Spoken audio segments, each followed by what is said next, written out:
ടീച്ചറെ V D Satheesan പറഞ്ഞത് ഒരു PR പ്രാക്ടീസ് ആയിരുന്നു അന്നത്തെ ആ വാർത്താ സമ്മേളനം, സ്ക്രിപ്റ്റഡ് ആയിരുന്നു. അപ്പം ആ വീഡിയോ വീട്ടിൽ പബ്ലിക്കായി നിങ്ങളെ പ്രസ് മീറ്റ് എടുത്തിട്ട് പറ ഞാൻ അങ്ങനെ എന്താ പറഞ്ഞെന്നുള്ളത്. അപ്പോൾ ഈ PR കണ്ടമാനം ഉപയോഗിക്കുന്നവർക്കെല്ലാം PR ആണെന്ന് തോന്നും. നിങ്ങളറിയാൻ ഞാനൊരു കാര്യം പറയാം. ഞാൻ ആരോഗ്യമന്ത്രിയായപ്പോൾ എവിടെ നോക്കിയോ വിദേശത്ത് നോക്കിയോ ആളുകൾ വിളിച്ചിരുന്നു. എനിക്ക് സത്യം പറഞ്ഞാൽ നേരത്തെ അവരൊന്നും ഒരു പരിചയം ഉണ്ടായിരുന്നില്ല കേട്ടോ. ഈ ഇംഗ്ലീഷ് മീഡിയം ഇപ്പോൾ വയർ ഇവിടെ വന്നിട്ടുണ്ട്. പിന്നെ അതല്ല, ഞാൻ ആദ്യമായിട്ടാണ് അവരോടെല്ലാം സംസാരിച്ചത് ഈ കോവിഡ് കൈകാര്യം ചെയ്യുന്ന സമയത്ത്. 2020 വലിയ റിസൾട്ടായിരുന്നു കേരളത്തിൽ. കാരണം അന്ന് ന്യൂയോർക്കിലൊക്കെ ആളുകൾ ഇങ്ങനെ പടഞ്ഞു വീണ് മരിക്കുമ്പോൾ ഇവിടെ മരണസംഖ്യ വളരെ കുറവ്. അപ്പോൾ ചിലർ പറഞ്ഞു പൂഴ്ത്തി വെച്ചു എന്ന് പറഞ്ഞു. അപ്പോഴാണ് 2020 ആകെ ഡെത്തിൻ്റെ കണക്കെടുത്തത്. ടോട്ടൽ ഡെത്തിൻ്റെ 2019 കുറവായിരുന്നു 2020. അങ്ങനെയുള്ള 5-6 പ്രദേശങ്ങളെ ഈ ഭൂമിയിലുണ്ടായിരുന്നുള്ളൂ. അതിലൊന്ന് ഇന്ത്യയിലെ കേരളമായിരുന്നു. അതെല്ലാം പഠിക്കുന്ന ആളുകളുണ്ട്, നമ്മൾ പറഞ്ഞുകൊണ്ടൊന്നും ആരും വിശ്വസിക്കാൻ പോകുന്നില്ല. അങ്ങനെ പഠിച്ച് കാര്യങ്ങൾ മനസ്സിലാക്കിയ പലരും എന്നെ വിളിച്ചിട്ട് ചോദിച്ചു, എങ്ങനെയാണ് നിങ്ങളിത് നിയന്ത്രിക്കുന്നത്? നമുക്ക് മഹാരാഷ്ട്രയിലെ ആരോഗ്യമന്ത്രി രാജേഷ് തോപ്പി ഒരു ദിവസം എന്നെ വിളിച്ചിരുന്നു. മേഡം, എങ്ങനെയാണ് നിങ്ങൾ ഈ പ്രൈവറ്റിനെയൊക്കെ അവിടെ സഹകരിപ്പിക്കുന്നത്? ഇവിടെ ഇവന്മാരൊന്നും പറഞ്ഞിട്ട് കേൾക്കുന്നില്ല. ഇല്ലേ, ഞാൻ പറഞ്ഞു സാർ, ഞങ്ങൾ ആദ്യം തന്നെ അവരെല്ലാം വിളിച്ചു കൂട്ടി ഒരുമിച്ച് പോകണമെന്ന് മുഖ്യമന്ത്രി തന്നെ അവരോട് അഭ്യർത്ഥിച്ചിരുന്നു. അവരെല്ലാം ഞങ്ങളുടെ കൂടെ നിൽക്കുന്നുണ്ട്. അപ്പം ഞങ്ങളെല്ലാം പരസ്പരം വിളിക്കാറുണ്ട്. രാഷ്ട്രീയ വൈരാഗ്യം വെച്ചിട്ട് ഗോ വിളിക്കാനല്ല. അന്നേരം ആരെടുത്താണ് ഒരു സൊല്യൂഷൻ ഉള്ളത് അത് നോക്കിയിട്ട് എല്ലാവർക്കും പറഞ്ഞു കൊടുക്കാൻ വേണ്ടി ഞങ്ങളെല്ലാം വിളിക്കാറുണ്ട്.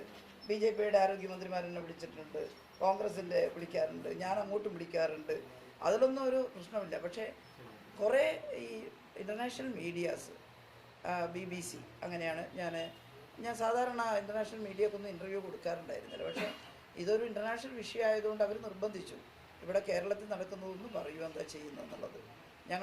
എന്താണ് ഞങ്ങളുടെ പ്രോട്ടോക്കോൾ, എന്താണ് ഞങ്ങളുടെ സ്റ്റാൻഡേർഡ് ഓപ്പറേറ്റിംഗ് പ്രൊസീജിയർ, ഒന്ന് വെളിവാക്കാമോ? അപ്പോൾ അവരോടെല്ലാം സംസാരിച്ചു. അങ്ങനെയാണ് ഗാർഡിയൻ എൻ്റെ ഓഫീസിൽ നേരിട്ട് വിളിക്കുക. എനിക്കൊരു PR ടീം അന്നുമില്ല ഇന്നുമില്ല, നിങ്ങൾ അന്വേഷിച്ചോളൂ ഏതെങ്കിലും പ്രൊഫഷണൽ PR ടീം എനിക്കുണ്ടോ എന്നുള്ളത്. ഇപ്പോഴും ഇല്ല. ആളുകൾ തെറ്റിദ്ധരിച്ച് എനിക്കെന്തോ ഒരു വലിയ പ്രൊഫഷൻ, അതുകൊണ്ടാണ് ഇൻ്റർനാഷണലായി അറിയപ്പെട്ടതെന്നാണ്. എനിക്ക് തന്നെ അറിയില്ല എങ്ങനെ അറിയപ്പെട്ടതെന്ന്. കേട്ടില്ല. അവർ വിളിച്ചു, ഞാനിവിടെ നടന്ന കാര്യങ്ങൾ പറഞ്ഞു സിമ്പിളായിട്ട്. അപ്പോൾ അത് അവർ വന്ന് പരിശോധിച്ചു, അവർക്കെല്ലാം ശരിയാണെന്ന് തോന്നി. അങ്ങനെയാണ് ഐക്യരാഷ്ട്രസഭയുടെ ജനറൽ അസംബ്ലിയിൽ എന്നെ പ്രസംഗിക്കാൻ വിളിക്കുന്നത്. എൻ്റെ ഒരു ഇംഗ്ലീഷ് പ്രസംഗത്തെ അത് വേറൊന്ന് തമാശയാക്കിയിട്ട് കൊടുത്തു. ഇയാളെ അങ്ങോട്ട് അയച്ചിട്ടെന്താ കാര്യം? ഞാൻ വലിയൊരു ഇംഗ്ലീഷ് കാര്യമൊന്നുമല്ല, പക്ഷേ അത്യാവശ്യം ഐക്യരാഷ്ട്രസഭയുടെ ജനറൽ അസംബ്ലിയിൽ സംസാരിച്ചിട്ടുണ്ട് കേട്ടോ.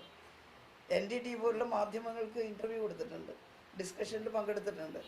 അതിപ്പം ഒരു വലിയ ഇംഗ്ലീഷ് ഭാഷയിലെ പരിജ്ഞാനം കൊണ്ടൊന്നുമല്ല ഇവിടെ നടത്തുന്നത്. നമുക്കറിയാവുന്ന ഭാഷയിൽ പറയുക അത് അത്ര മോശമാണെന്ന് എനിക്ക് തോന്നിയിട്ടില്ല.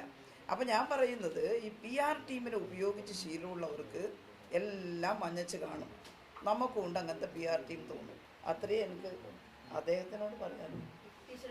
ഇപ്പോൾ ഒരുപാട് കേസ് എടുക്കുന്നു, ഇപ്പം പരാതി കൊടുക്കുന്നു. അപ്പോഴൊക്കെ ഈ UDF നേതാക്കളായാലും കോൺഗ്രസിലെ സ്ഥാനാർത്ഥി ഉൾപ്പെടെ പറയുന്നത് അവർക്കൊന്നും ഇതിൽ പങ്കില്ല എന്നാണ്. സ്ഥാനാർത്ഥിയുടെ അറിവോടെയല്ല, അല്ലെങ്കിൽ കോൺഗ്രസിന്റെ മുതിർന്ന നേതാക്കളുടെ അറിവോടെയല്ല ഇതൊന്നും നടക്കുന്നതെന്നാണ് അവർ പറയുന്നത്.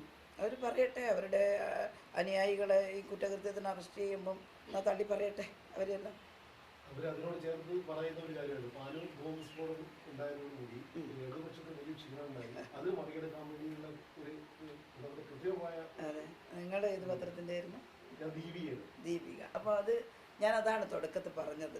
പ്രാദേശികമായിട്ടുണ്ടാകുന്ന സെൻസേഷനിലായിട്ട് ചില വിഷയങ്ങൾ പാർലമെൻറ്റ് ഇലക്ഷനിൽ അത് മാത്രം ചർച്ച ചെയ്യണമെന്ന് വാശി പിടിക്കുകയാണ് UDF. കേട്ടില്ലേ? ആ ചർച്ച ചെയ്യണമെന്ന് ഞാൻ പറഞ്ഞിട്ടില്ല. പക്ഷേ ഇത് ഇന്ത്യൻ പാർലമെൻറ്റിലേക്കുള്ള തെരഞ്ഞെടുപ്പ്. അതുകൊണ്ടാണ് തുടക്കത്തിൽ ഞാൻ പ്രധാനപ്പെട്ട 3 വിഷയങ്ങളിലാണ് കേന്ദ്രീകരിക്കുന്നതെന്ന് പറഞ്ഞു.